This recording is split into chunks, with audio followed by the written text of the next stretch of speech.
Riwayat daripada Abi Hurairah daripada Rasulullah sallallahu alaihi wasallam, baginda bersabda, sesungguhnya di dalam syurga ada pokok yang mana orang berkenderaan berjalan di bawah teduhnya selama 100 tahun, tak lepas lagi, masih lagi di bawah naungannya itu.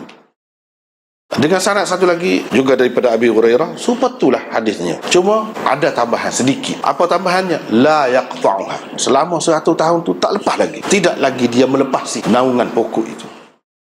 Dengan sanadnya Imam Muslim meriwayatkan daripada Sahal bin Sa'ad daripada Rasulullah sallallahu alaihi wasallam, baginda bersabda, sesungguhnya di dalam syurga itu ada satu pokok yang mana orang yang berkenderaan berjalan di bawah teduhnya selama 100 tahun tetapi masih lagi belum melepasi naungannya itu.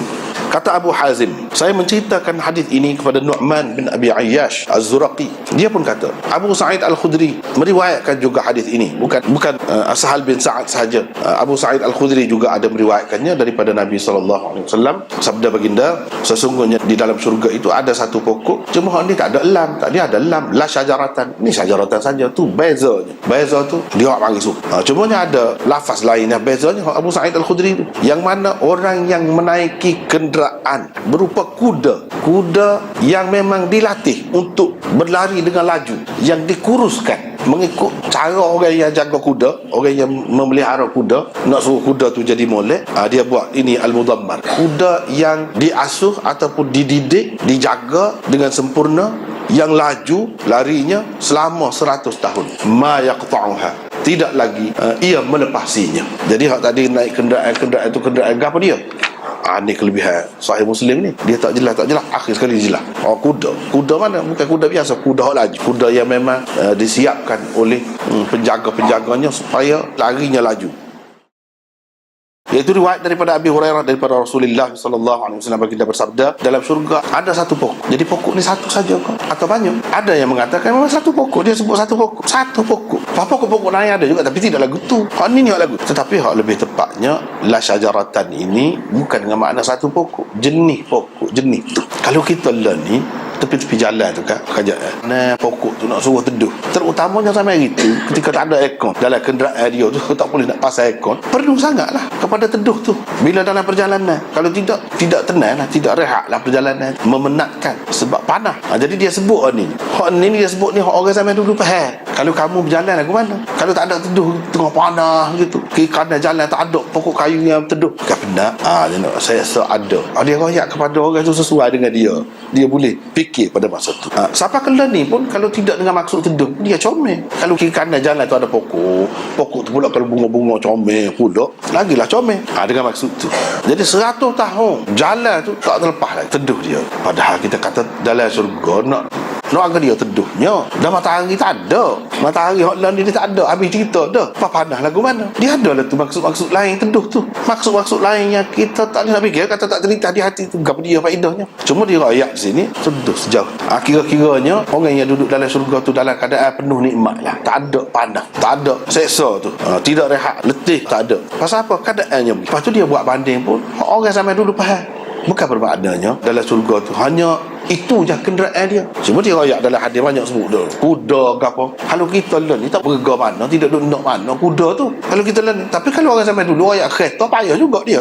Kereta ni benda lagu mana, motor ni benda lagu mana, kita tak percaya. Jadi dengan sebab itu dia royak kuda, perjalanan kuda, dia boleh faham. Apakah ini nak royak dalam syurga tu terikat dengan kuda saja, tak ada kenderaan lain.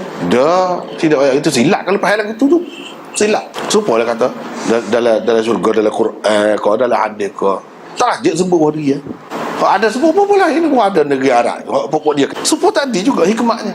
Lebih senangnya jangan kita ingat apabila baca hadis, baca Quran, jumpa benda-benda lagu ni. Sebab tu orang kafir dia buat nganyi kadang-kadang. Cerita dongeng sampai gitu. Ni abang gapo ni orang tak pakar dah kuda hema tu dah jauh ke hema lagi dia akan kata gitu. Sebab tu kita kena faham royak tu hak dia mudah faham, hak tepat tu ada, hak dia biasa dengar. Kalau nabi-nabi dia royak hak dia biasa dengar orang Arab sekitar tu. Sebab tu nabi-nabi sekitar tu ya dia royak kaedahnya sama. Kalau dia royak, kalau lah tahu ke Confucius ke Sri Rama ke, dia tu nabi lah, boleh jadi muka sebelum nabi kita kan, boleh jadi kalau lah dia tu nabi. Kalau royak tu, kita tak aja dengar. Apa pula dia kata gitu? Ni kalau royak Nabi Ibrahim, Nabi Ishak, dia biasa dengar. Gak hot tu sekitar tu ya. Sekitar Asia Barat. Pada negeri Cina, negeri lain tamadun begitu hebat, beribu tahun dulu lagi hebat ada. Tapi kalau royak tu dia jadi bahar tu, buat masuk situ. Dia pandai royak, minhum man qasasna alaika wa minhum man lam naqsus alaik. Pada royak tu ada di antara mereka kami royak kisah mereka itu, nabi-nabi. Ada yang tidak.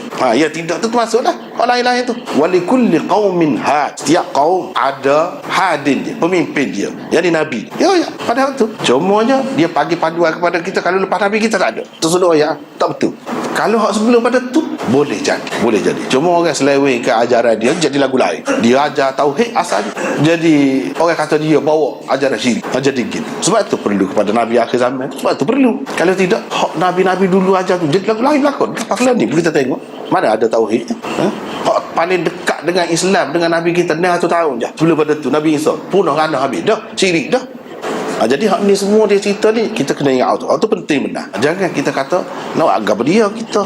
Kalau sepuluh melon ni kalau panas pun kita duduk dalam aircon, tak ada serah, tak ada pohon kayu pun, dia akan jadi gitulah kalau pergi panjang-panjang lagi. Jadi hak sebenarnya dia royak ni untuk orang zaman tu supaya mereka tu faham. Jadi nak ceritanya segala kemudahan, segala sebab-sebab kesenangan ada, kesukaan ada dalam syurga tu. Kalau dalam dunia ni perjalanan macam tu, tengok suka.